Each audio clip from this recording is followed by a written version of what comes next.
Good morning दोस्तों, welcome to my channel. आप सभी का स्वागत है हमारे ब्लॉग में। जैसा कि आप जान रहे हैं कि हम आ चुके हैं नैमिष धाम सीतापुर। आप सभी को कराएंगे माता ललिता के दर्शन।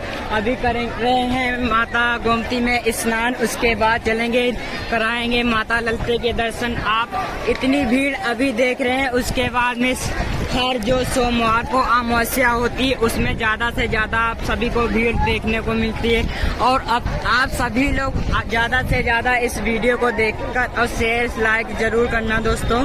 आप सभी को अभी कराएंगे माता ललिता के दर्शन। जैसा कि आप लोग देख पा रहे हैं, हम अभी है माता गोमती में स्नान कर रहे हैं, उसके बाद में चलेंगे माता ललिता के दर्शन कराएंगे। और आप लोग ज्यादा से ज्यादा इस वीडियो को शेयर करें ताकि दोस्तों आप सभी का हमारा भी कुछ मुनाफा हो। जैसा कि आप सभी लोग जानते हैं, माता गोमती में स्नान करने के बाद अभी कराएंगे माता ललिता के दर्शन। आप लोग तब तक के हमारे वीडियो में बने रहें। जय हिंद दोस्तों, हाय।